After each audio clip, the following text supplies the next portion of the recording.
Hello everybody, my name is Rolak, and I am super late for this video. I've been busy, with busy things.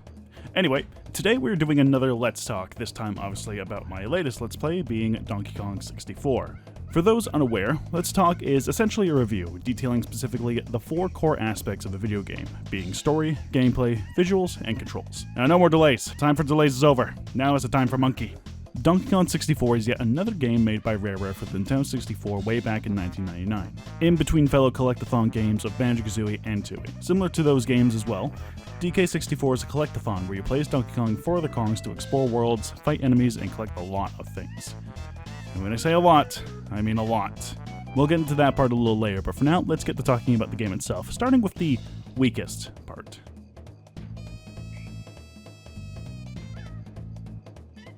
Being a collection game, the story of DK64 isn't really too deep, and borrows from previous entries in the DK line of games. The sinister king of the Kremlings, King K. Rool, in his new island fortress invades DK Isles and steals DK's banana hoard, as well as kidnaps his fellow Kongs. DK then sets out to recover stolen bananas and friends, and game starts. Aside from a few, and I mean very few moments in the game, the story never really goes anywhere. This is similar to the other games from Rare, in which the plot never really gets resolved until you either beat the game or quit the game, resulting in a game over cutscene that makes you feel bad for taking a break. Aside from that, however, we do get nice little cutscenes each time you enter a new world, showing what K. Rool and his underlings are up to while the Kongs have their adventure. These vary from K. Rool simply spying on the Kongs, to belittling his subordinates, or said subordinates just being competent, all of which are very entertaining. And aside from the cutscenes, we do get character interactions in-game as well. Cranky Kong returns as a potion-making scientist, keeping in theme to his name by practically insulting every character he meets. Funky is back too, ditching his surfer-like attitude and going full-on war mode by supporting the Kongs with weapons and ammo to fight the Crocs. He still keeps his carefree and cool attitude, calling pretty much everyone dude at some point. Candy is also back, supporting the Kongs with devastating musical instruments, as well as upgrading the health of the Kongs too, keeping her polite and sweet-talking personality to all the Kongs. New to the cast, however, is Snide, a deserter weasel who designed the weapon K. Rool is using to destroy the DK Isles. Like his name implies, his demeanor is a bit brash, but still cunning in his own way, being pretty much the only one actually concerned that there's a giant weapon being pointed at the Isles. Each of the Kongs all have their own personality as well, while Donkey being the simple leader type, Diddy the cool kid with an attitude, Lanky being the silliest ape you'll come across, Tiny being similar to Diddy in her own cool ways, and Chunky being all brawn and very little brain. Despite not showing it too well in the game itself, the characters do have their little moments here and there, and it certainly brings a lot of charm to the game. Whilst the simple plot of bad guy steals thing, go get it back, the game doesn't really expect you to think super hard about the story, and that's certainly not a bad thing. Not every game needs a complex story, especially not a Donkey Kong game.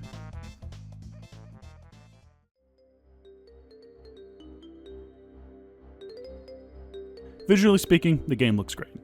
Being, once again, a game from the N64, yes, everything's going to look a little blocky here and there, but that's the charm of the system. The environments are colorful and appealing to the eye, and always are fun to see what new things are around every corner. DK64 is one of the few 64 games that never really got a renewed version aside from re-releasing on the Wii U Virtual Console, so it's been kind of the same since the start, which isn't bad at all. It would be nice to get an updated look to the game. Not even like an HD remaster, just upscaling everything to make things a little less blurry would be great. So, yeah, all in all, the game looks great, as expected from the N64 times.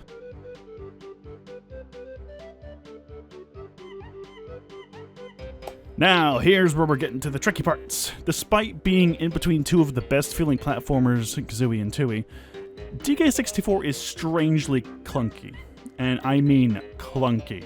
Compared to other similar style controls in other games, practically every character feels incredibly clunky to move around.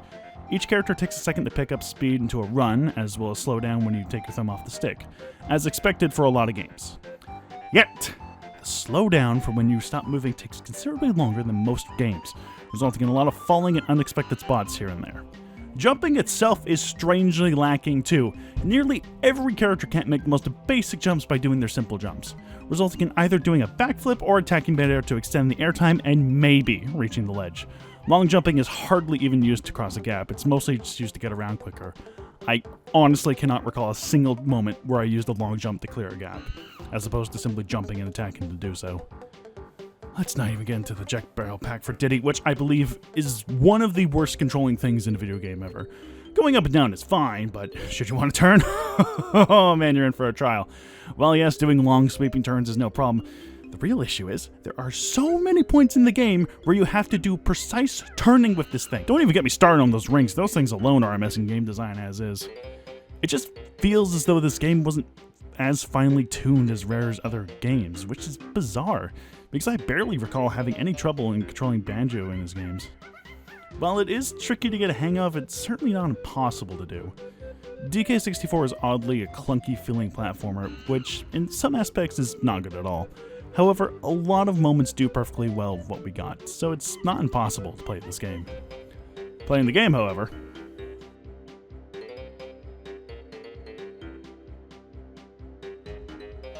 now then, as DK64 is a collectathon, it can be compared to other similar games such as Super Mario 64, Banjo-Kazooie, and that is a fair comparison. All games center around you going from place to place to collect things to progress to other levels. And it can be quite enjoyable. Going from level to level, completing various challenges and whatnot to obtain said collectibles is rather enjoyable and can make each level unique in their own ways. However, what DK64 has that those other games don't have is an absurd amount of things to collect. While Mario 64 and Kazooie and Tooie round out their big collectibles around 100, DK64, for some reason, decided to double that in making you collect 201 golden bananas, the stars of the game. 100 coins or notes for each level? It's no problem. 100 bananas for each Kong? Totaling 500 for each level. Okay, yeah, that can be a bit much. Oh, what's that? They can be in spots where a Kong has no other reason to be there? Okay, now that is a problem. In addition to those two, you also have to look out for blueprints and banana fairies. Each Kong has their own blueprint each level, so, another 40 things to collect. The fairies are pretty much simpler, any Kong can grab them, if, you can. Coins are also a thing, needed to upgrade the Kongs. Each Kong has their own personal collection, so you gotta look out for those things too. Thankfully, no upgrade goes beyond 9 coins, so you don't need a lot. And thankfully, there are these rainbow coins that give each Kong 5 coins, so the coins are the least of your worries. To enter every single level, you need a total of 100 golden bananas, as that's how much you need to get into the final level. Also every boss key, so you need to at least beat the boss of each level. Using the regular smaller bananas is also how you get to fight the bosses. Each level has a certain toll you need to pay to fight a boss, and they go up a lot in each level. Some Kongs you don't even need to collect any bananas, but for the 7th boss, you need at least 400 bananas. In total, for the small bananas, you need 1,680 bananas across all levels. Oh, and bananas are also given for each Kong when they reach 75 bananas, and you gotta collect at least 15 of those, so yeah. Coins are almost never an issue. You can have well over 100 coins for each Kong and they will do nothing. In total, for each Cranky Potion, you need a total of 87 coins across all Kongs. For Funky, you need 35 total coins across all Kongs, and for Candy, you need 36 coins across all Kongs. Put them all together and you need a total of 158 coins across all Kongs to get every upgrade in the game. Bear in mind that some upgrades can be purchased by any Kong. The blueprints aren't required to beat the game, but it does make the final level easier to complete, gaining 1 extra minute for each blueprint handed in, totaling an hour to beat Hideout Helm as opposed to 10 minutes. Apparently, according to the wiki, it is possible to succeed with 11 minutes. So, yeah, good luck with that. I don't know how true that is, but that's what the wiki says. You need at least 4 battle crowns from those arenas you find in each level too, so that's not too difficult. You also need both the rare coin and the Nintendo coin, which you can get by beating the original Donkey Kong twice and by playing Jetpack, so yeah, have fun with those. Fairies, surprisingly, aren't required to beat the game, although they do increase your capacity for a few things. So, in total, to beat the game at the bare minimum, you need at least 100 golden bananas, 1,680 regular bananas, 15 banana mills, 158 coins, 4 battle crowns, at least 5 to 10 blueprints, and 2 bonus coins. In total, you need at least 1,964 things. If you want to collect everything, however, that's going to be 3,821 things total. For comparison, Super Mario Odyssey, which is a game that came out in 2017, only had 2,082 things in total to collect, whereas Banjo-Tooie, also for example, had 1,104 things. So yeah, a lot of things to collect. But is that really a bad thing? To be perfectly honest, you can totally just play this game however you want. There's no real reward for collecting everything. Collecting all 201 bananas just gives you a silly cutscene to watch, so it's totally fine to just get what's needed. And collecting aside, the game itself is fun. There's loads of minigames of varying enjoyment and frustration, Time challenges everywhere in each level, some mini-bosses to fight, and exploring the levels themselves is fun to do, despite the jankiness. There are a lot of ups and downs with this game gameplay-wise, but it's still enjoyable to go through, at least avoiding all of the bad spots. Even then, there aren't really that much. Overall, DK64 gives you the basic platform collectathon-styled game that's familiar with the Banjo and Mario games. While it is a little intimidating to try and collect everything, it's not required to do so if you just want to play the game. Donkey Kong 64 could be regarded as the black sheep of collectathons, simply for how many things there are to collect. But take away just the absurd amount of collectibles, questionable minigames, the Jet Barrel Pack, and what you get is a solid, albeit mildly clunky game. DK64 was one of my favorite games to play when I was younger, and when the game re-released on Virtual Console and the Wii U, I was ecstatic to play again. And although I may have on some rose-tinted glasses, I still enjoy playing the game. My Let's Play marked the 4th time I've 100%ed the game, and it's also probably the last time I'm going to do it, because I really don't need to do it again. I'd definitely give this game a go if you're into these kind of games. And it's rareware, they hardly disappoint. Unfortunately, it is very hard to find a proper version of the game, being only released on the N64 and released on the Wii U, which you can't really do anymore because they shut down the eShop.